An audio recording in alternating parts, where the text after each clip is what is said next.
I feel like every time I'm fucking in these challenges and I'm too honest, I fucking make someone upset.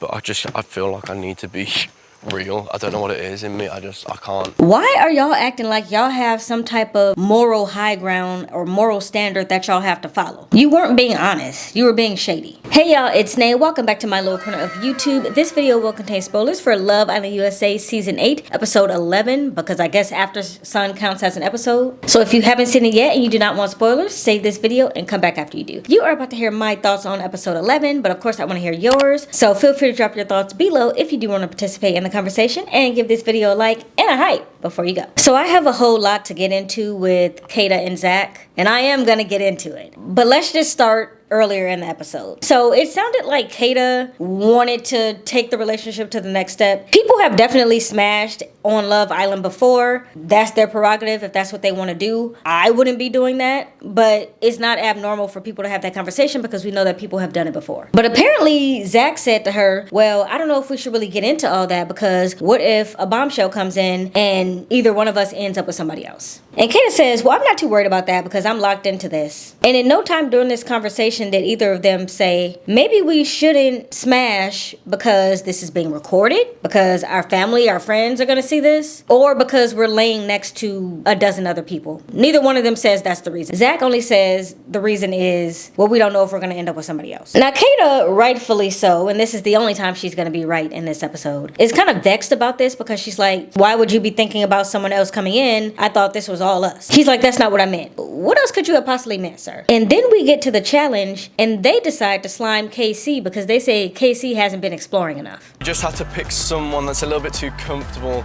in their couple and just hasn't really been tested and may have not explored someone that they wanted to explore maybe, so they just thought it was a bit safer to stay with someone. Sorry, broski. Oh, you're sick. And I'm looking at both of them like, when is the last time that either of you explored? From the very first night y'all met, y'all pushed Bryce's ass to the side and said, swipe or no swiping, get away from us. And I have a couple of theories to share with y'all based on this episode. Here's my first one. I think Zach does want to explore. I think Zach wants to explore. I think he doesn't want to look like a shitty guy, so he's trying not to sleep with her, at least before they went to the hideaway. He's trying not to sleep with her because he doesn't want to sleep with her and then move on to someone else and then get a bad rep for being that guy. That's my first theory. And he knows that he's up and he's stuck with Kata. She's not going anywhere. He knows that. So he's taking his anger about the fact that he can't explore out on KC. He's projecting. He's saying, you're not exploring enough, my boy. When the reality is neither couple has explored. When Sol came in, he was initially attracted to her. And we said, are you interested in exploring that? He said, why would I risk leaving what I've got, which is good? And then after Aniya is done talking to them, Zach has the nerve to say, where's KC right now? Knowing damn well that KC was talking to Sol. Where is he now? He's talking to Sol. He's talking to Sol. He's just messy. He's like a high school girl. And this is right around where I realized, oh, these two are hypocrites, and they're shady ass hypocrites at that. Because Kata's ass is co-signing him. I feel like Aniya almost thinks it's like a dig at her when it's not a dig at her at all. It was such an obvious dig at Aniya as well. How could it not be? Zach met Kata night 2 in the villa. Remember, she came in almost immediately as a bombshell. And they've been locked in ever since. How was that him exploring at all? And Bryce was also, you know, he gotta hype up his bestie. Bryce was also telling Zach that he didn't do anything wrong. And then he doubled down on it later on when they were all sitting in a group together. So you gotta think in two weeks he hasn't pulled one person for a chat. And neither has Kata and neither has Zach. So what are you talking about? Rules for thee but not for me and my best friend. And I realized that it was a challenge and they had to choose someone, but we know from the pie challenge, because of the fact that they kept choosing Sol for questions that didn't apply to her, that they could pick whoever they want. I think he did it on purpose. And I'm not even counting the Kenzie and Zach ship, because we knew up front he wasn't attracted to her. He told her 30 seconds into that couple, hey, I like dark features. He told her that. So I'm not even counting that. That lasted 24 hours. Let's remember that. Not counting that. 24 hours later, he was with Kata and he's been with Kata the entire time. And so that also means that in 2 weeks, Zach hasn't tried to explore. And I really don't like how Trinity was sitting there on mute like she was doing the Beyonce challenge during this conversation. I know you peeped this happening. I know you know that Zach and Kata have not explored. And you just gonna let them sit there and talk shit about Aniya like that? You're not gonna chime in at all. Then the hideaway opens and y'all usher they asses in there, no questions asked. Zach and Kata, Zach and Kata. Yeah, I say Zach and Kata. Zach and Kata! Be so fucking for real right now because y'all starting to piss me off. And then Amaya's ass is out here choreographing dances to send them off to the hideaway. Right. 1, 2, 3, 4. 1, 2, 3, 4. Aniya, I fear you are not beating the mammy allegations. What the hell are you doing? These people just single-handedly put a wedge between your couple and you're gonna happily sing and dance for them and send them off? She was too stunned to speak. What is going on? You are literally putting on a show for them, like a caricature. I hate this for her. I hate this so bad for her. When I tell y'all that I'm gonna do everything in my power to make sure that Zach and Kata don't win this shit, I have about this much relevance on YouTube. And I'm using every last bit of it to make sure that these two don't get a dime. I'm y'all biggest hater now. I hate the way that y'all walk, the way that y'all talk. I hate the way that y'all dress. And that brings me to my second theory. Do y'all think that Zach and Kata possibly see KC and Aniya as competition for winning, and so they're trying to split them up? Because I'm starting to think that too. I would have said it was too far-fetched last week. Tonight, I'm not saying that. We know that the people who tend to win this game, except for, I've only seen like 2 seasons, right? But I know that one of the seasons that I watched, the couple that won, it was no questions asked. They had been locked in since day one, literally had not turned at all. It was them. It was very obvious the love was real. I think they're still together, although I think one of them came out as racist, so I'm not putting a picture on the screen or nothing like that. However, I think that Zach and Kata, and everybody knows, hey, it's a prize at the end of this. Just because people don't bring up that money doesn't mean that they don't be thinking about it. And they know that the strongest couple is likely to win the money. Who is the strongest couple right now? One might say that it's a tie between the three, the big three. How ironic. I'd say we're the 3 strongest couples right now. Aniya and KC, Bryce and Trinity, even though I don't see why they're still together, and Zach and Kata. Big 3 right now. So I don't think it's too crazy to think that he would be trying to split up the one that's at the top of the big 3. Because it is Aniya and KC at the top. Everybody can see that they've been together. They look like they have a good connection. Even though I wish they would explore more, they look like they have a good connection. I think he feels threatened by that. He's trying to shake it up a bit. If I'm Aniya, I'm not saying shit around Kata anymore. But Aniya doesn't have the ability to see through this, and I don't understand why. Clearly, her and her man are pillow talking about how to set you up. And after they're talking, when the challenge is over, Zach is saying he wants KC to explore. When he clearly said that he was interested in Soul at the start, I thought she was attractive at least. Yeah. He did. And I want him to do it to be happy as well. Like, I know you love Aniya and I love Aniya as well, but I want, at the end of the day, if he wants to do something, he should do it. You are not the keeper of KC's happiness. Even though we all wish he would explore, especially you, because you're in the villa, you definitely don't have a right to say anything because you're doing the same thing he's doing. You haven't looked past Kata a second. And this is why I say he's trying to live vicariously through him. He wants him to go explore because he knows he can't. Be okay with not seeing them on my screen no more for the rest of this season. We also get to see KC and Soul talk a bit in this episode. And she says, look, I'm not even looking your way anymore. As far as I'm concerned, KC and Aniya, that's a closed door. And he's like, well, everybody knows that I had my eye on you when you came in. He says he was just trying to play it cool, and then Sincere stepped in and he felt like he couldn't do anything. So I guess that's just a missed opportunity. Y'all was on here pretending to be on closed off island, and that's why you in this situation. So you got to eat that. Everybody knew I was like kind of very interested. I was highly interested, but like I mean, I never showed my hand. And then Sincere started hooping, and it was like And he was the only one in the court. He was the only one shooting. He was the only one shooting shots. Every time I was gonna pull you, like he just got there, and I was like, okay, well. It just happens. And I just noticed that Zach's nosy ass is in this shot. So that means he was listening to this entire conversation.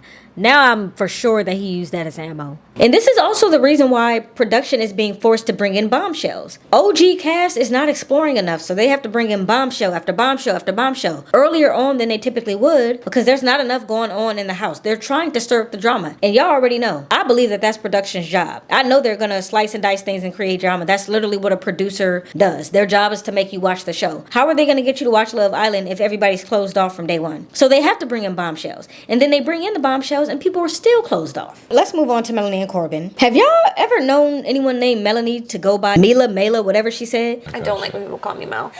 Melanie, right? Or Mela. And Mela. Oh, nice to meet you. Because I've never known that. Every Melanie I've ever known goes by Mel. She just wanted to be different so bad. So Corbin had been coupled up with Melanie for 5 minutes. And he already telling her, look, don't come over here with that crashing out stuff. I don't play that around these parts. I run a strict program. And I know that y'all are riding for Melanie. But I'm standing 10 toes down on the fact that Melanie be crying and she be doing that just to manipulate people. I understand being a sensitive girly. I'm a Pisces. But she goes up to Soul in the dressing room. This is their first conversation, mind you. And then they're trying to, discuss the situation. conversation, and Melanie immediately goes into why it hurt her and how she was hurt, as if she didn't just spend these last few days effectively bullying Soul and ostracizing her from the rest of the group, as if she didn't do that. She didn't even let Soul say anything about her feelings. It was just Melanie, Melanie, Melanie, Melanie, Melanie. How does Melanie feel? Why is Melanie upset? Soul didn't even get to say anything. It's all about you. We might as well start calling you Maya. And she's giving the appearance of crying, and that's supposed to make us and Soul feel a way about that. And I'm sorry, but I'm simply not buying it, because baby, where are the tears? I'm glad to just be cool though. I didn't want to have beef with you. not I just you. felt like some tension, you know what I'm saying? But I really like Sincere, and you're Yeah. coupled up with him. This is not a game to me. I really did see myself dating him outside of here. I know how you feel about him. And then she forced Soul into this lame ass hug. Soul don't want to hug your ass. I don't know who the hell Melanie thinks she is. And again, because it just wasn't enough attention on her, just like when she needed to have 10, just like when she was rolling all on the ground, she had to make it all about her again, because she finds out that Soul and Sincere kissed again that day, and she just can't handle it. She just can't be in the same room as them. I don't want to see from there. It's not towards you at all. Like at all, Corbin, at all. It's all about Melanie, and I'm over it. Call me Summer Walker. Melanie acted a plum fool when Corbin walked through that door. Now she has a chance to sleep next to him, and she doesn't want to take it because she's just so distraught over Sincere. I don't see how that can be anything other than attention seeking. And if I'm Corbin, even though I think Corbin is very much here to play around as well. Okay, you don't want to sleep next to me? Then we're not even a couple in my eyes. This is just to stay in the villa. I'm about to move exactly how I was moving before. Like, you would rather sleep outside, and I know those mosquitoes was tearing her ass up. You would rather sleep outside than sleep in a bed next to someone that you're attracted to on a show where you're meant to date around. And that's why when Corbin was up there in Soul Ties kissing Kenzie, I didn't feel a way about it, because that's what he should be doing. Melanie is clearly thinking about something else. I think that Corbin and Kenzie are both playing around with each other, so I'm okay with them having their fun. I've said from the beginning that Kenzie is here to play Love Island. Do not let that brunette blonde fool you. Every move that I've seen Kenzie make is a move that plays this game. And Corbin is a player as well, so they're fine together. That being said, it does sound like Caleb is not really here for that at all. It's kind of like, how long do I watch you weigh your options before? It's like, okay, you start weighing your options. But at least she's being honest with him. She's not up there kissing on Corbin and then going back to Caleb and saying it's not that serious. She's also being upfront. He didn't have to drag it out of her like Melanie had to drag it out of Sincere that he kissed Soul. And that's really the difference. Sincere and Kenzie are in the same book, but they're different chapters. He thinks he's being smooth when he's actually being a liar. Kenzie's playing around too, but she's been upfront about it. Can't be mad at it. I don't respect what Sincere's doing. Now, we know that they can cut things up any which way. And so it's possible that Kenzie was kissing Corbin in Soul Ties after she had her conversation with Melanie, even though to us it was presented that she kissed Corbin in Soul Ties and then she had her conversation with Melanie after the fact. I know you're not okay with it, but I can't do anything until you give me a green flag. Yeah, it's fine. Yeah, like you got a green flag. But regardless of how it was presented and how it may have actually happened, Kenzie is a snake. Because either way you put it, she either kissed Corbin and then had a conversation with Melanie and told Melanie, yeah, girl, I give you the green light, after she already slobbed the man down. Or she gave Melanie the green light and then she went and slobbed the man down. Either way is sneaky. No one is anyone's girl or man at this point. We all understand that, but that girl is sneaky. And Kenzie has been walking around since day one saying, I've never been with more than one guy, I've never had a roster, I've never been with one of my friend's exes. And I believe that Kenzie does all that. Kenzie gets down. Do not be fooled by her. Everything she be saying she don't do, she be doing it. Let's talk about Soul and Sincere. Now listen, I know that we have been divided on a lot of things, but I need us to come together on this. The next time that we have a vote to get Sincere out of the villa, we need to make it happen. Aniya goes up to him and asks him how he feels about the recoupling. Do you feel okay? No. I wanted it to be Melanie so bad. Bro, what are you talking about? You have spent these last few days bouncing back and forth between Melanie and Soul. And now that you're in front of two people who are Melanie's friends, you're telling them that you wish it was her. And again, I always want to acknowledge that they can edit things in any way that they want. So we don't know if he had his conversation with Soul first or Aniya first. But when he's talking to Soul, he's looking all in her eyes. He's telling her eyes are beautiful. He's looking all at her freckles, telling her they look like candy bars. How are you going to say all that and at the same time be like, I wanted it to be Melanie so bad? He really does just tell people what they want to hear. here. And that includes romantic relationships and friendships. The second that I can get sold with someone else, I really want to do that. Whether it's through a vote or a bombshell comes in and she wants to explore that. Moving on to Gabe and Jen. Gabe does seem genuinely upset about Bea being gone. He actually cries about it. And Jen is like, well, you need to toughen up, Buttercup, because I don't be crying like that. I don't know if you noticed that, but I don't be doing all that. You're finding this out now. I'm like not the most emotional person. He is in a really interesting situation with Jen though, because he's not Jen's type, and that man is not used to not being someone's type. I think he's used to being everybody's type because he's Rico Suave. But he's also not my physical type either, so I don't know why he's saying like that's never happening. It's because he's from Miami. In Miami, he's everybody's type. Briefly discussing that challenge, Love Island just be having these people doing anything. I don't see how you could look at this challenge and see it for anything other than what it is. And apparently those hot dogs or whatever they were didn't even taste good. And Kenzie again showed the hell out in this challenge. She was all on the shower floor with Caleb, but Aniya and KC, you know, did one up her on that and said, we gonna get on the floor too. I am left feeling thoroughly frustrated after this episode. I'm pissed off at Kayla and Zach. I'm frustrated with Aniya for allowing people to play in her face, literally, and then sing and dance for them. I don't like the optics, as they say. I don't know if I'm gonna be able to, obviously I'm not. I don't think I'm gonna be able to get this video up same night because there's a lot going on. And I would have to, it's gonna take a while for me to edit this. So this will probably go up early tomorrow morning. So just stay tuned. Sorry, but it ended up being a longer video. I ended up taking more notes. So it just is what it is on that. But you guys have 2 other videos to keep you company until then. Oh, also, I paused, when I was watching the episode, I did pause it for a bit because I saw that Beatriz was live on Instagram. And she confirmed that Soul did in fact get more pies than we saw her get. How many times Soul get pied? More than what was shown. So that's the confirmation on that. That's why she was so upset. It wasn't after 2 times. It was repeatedly. And she also reiterated Melanie should have been the one getting pies for those responses. So yeah, I'm waiting for some unseen bits, and I want to see the unseen bits from that pie situation. I would love to see that. I'll get this out when I get it out, and I cannot wait to hear your thoughts on everything that I said in this video. Until then, I'll see y'all next time. Bye. The close, the big, with my close friends. Y'all don't know about Rosecrans. I really live that life. I really be sliding down Rosecrans.